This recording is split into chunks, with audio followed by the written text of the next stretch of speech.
नमस्कार दोस्तों, स्वागत है आपका अपना भक्ति ज्ञान 11 चैनल में। ओम नमो भगवते वासुदेवाय नमः।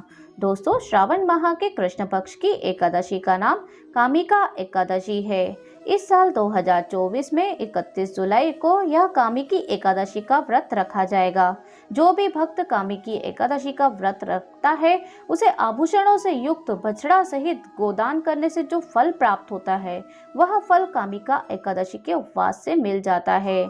अगर आप इसका व्रत करते हैं तो अति उत्तम है। अगर आप कामिकी एकादशी का व्रत करने में असमर्थ हैं, आपका शरीर साथ नहीं दे रहा है, तो केवल आप इसकी कथा को श्रवण करने मात्र से ही इस फल की प्राप्ति कर सकते हैं। तो आज के इस वीडियो में हम आपको कामिकी एकादशी का महत्व और इसकी कथा का श्रवण करेंगे। तो अर्जुन ने कहा, हे प्रभु, मैंने आषाढ़ माह के शुक्ल पक्ष की देवशयनी एकादशी का सविस्तार वर्णन सुना है। अब आप मुझे श्रावण माह के कृष्ण पक्ष की एकादशी की कथा सुनाने की कृपा करें।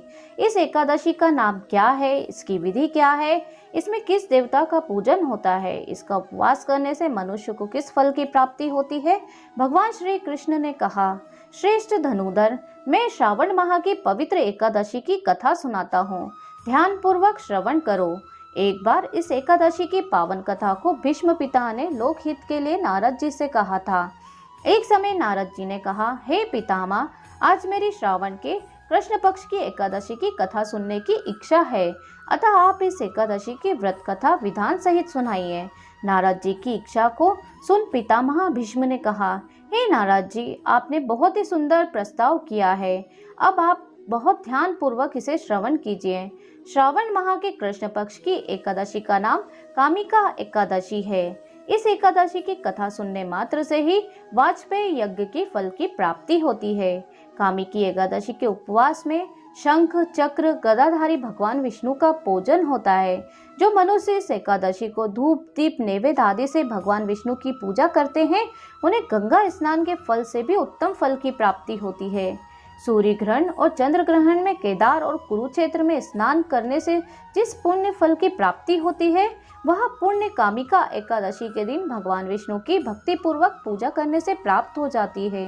भगवान विष्णु की श्रावण माह में भक्ति पूर्वक पूजा करने का फल समुद्र और वन सहित पृथ्वी दान करने के फल से भी ज्यादा होता है। व्यतिपात में गंडकी नदी में स्नान करने से जो फल प्राप्त होता है वह फल भगवान की पूजा करने से मिल जाता है। संसार में भगवान की पूजा का फल सबसे ज्यादा है, अतः भक्ति पूर्वक भगवान की पूजा ना बन सके तो श्रावण माह के कृष्ण पक्ष की कामिका एकादशी का उपवास करना चाहिए। आभूषणों से युक्त बछड़ा सहित गोदान करने से जो फल प्राप्त होता है वह फल कामिकी एकादशी के उपवास से मिल जाता है। जो उत्तम द्विज श्रावण माह के कृष्ण पक्ष की कामिका एकादशी का व्रत उपवास रखते हैं, व्रत करते हैं तथा भगवान विष्णु का पूजन करते हैं, उनसे सभी देव नाग किन्नर पितृ आदि की पूजा हो जाती है। इसलिए पाप से डरने वाले व्यक्ति को विधि विधान सहित इस उपवास को करना चाहिए। संसार सागर तथा पापों में फंसे हुए मनुष्यों को इनसे मुक्ति के लिए कामिका एकादशी का व्रत रखना चाहिए। कामिका एकादशी के उपवास से जो भी पाप नष्ट हो जाते हैं। संसार में इससे अधिक पापों को नष्ट करने वाला कोई भी उपाय नहीं है। हे नारद जी, स्वयं भगवान ने अपने मुख से कहा कि मनुष्यों को अध्यात्म विद्या से जो फल प्राप्त होता है उससे अधिक फल कामिका एकादशी का व्रत करने से मिल जाता है।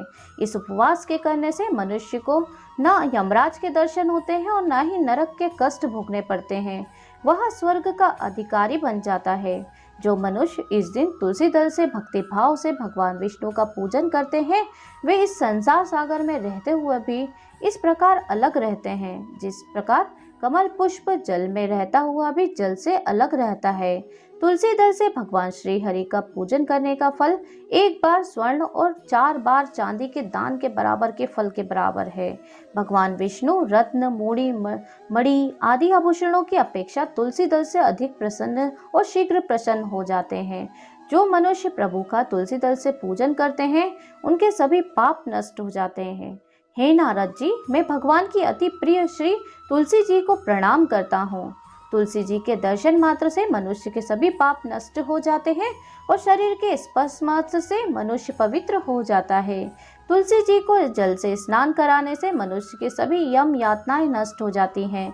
जो मनुष्य तुलसी जी को भक्तिभाव भगवान के श्री चरण कमलों में अर्पित करता है उसे मुक्ति मिलती है। इस कामिका एकादशी की रात्रि को जो मनुष्य जागरण करते हैं और दीप दान करते हैं उनके पुण्यों को लिखने में चित्रगुप्त भी असमर्थ है। एकादशी के दिन जो मनुष्य भगवान के सामने दीपक जलाते हैं उनके पितृ स्वर्गलोक में अमृत का पान करते हैं।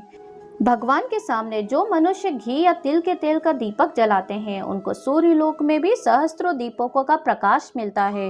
कामिका एकादशी की हम व्रत कथा को अब श्रवण करेंगे, लेकिन व्रत कथा को सुनने के नियम है। अगर आप व्रत कथा को श्रवण कर रहे हैं हमारे साथ तो आप अंत तक कथा को सुनिए, जिससे भगवान विष्णु माता लक्ष्मी आपको पुण्य फल प्रदान करेंगे।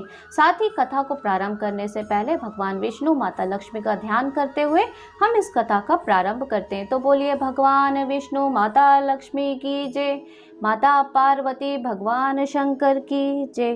तो कथा इस प्रकार है।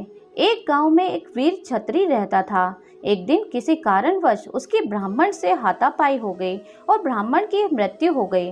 अपने हाथों मारे गए ब्राह्मण की क्रिया उस क्षत्रिय ने करनी चाहिए, परंतु पंडितों ने उसे क्रिया में शामिल होने से मना कर दिया। ब्राह्मणों ने बताया कि तुम पर ब्रह्म हत्या का दोष है, पहले प्रायश्चित कर इस पाप से मुक्त हो, तब हम आपके घर भोजन करने आएंगे। इस पर क्षत्रिय ने पूछा कि इस पाप से मुक्त होने के क्या उपाय हैं। तब ब्राह्मणों ने बताया कि श्रावण माह के कृष्ण पक्ष की एकादशी को भक्ति भाव से भगवान श्रीधर का व्रत एवं पूजन कर ब्राह्मणों को भोजन करा के दक्षिणा के साथ आशीर्वाद प्राप्त करने से इस पाप से मुक्ति मिलेगी।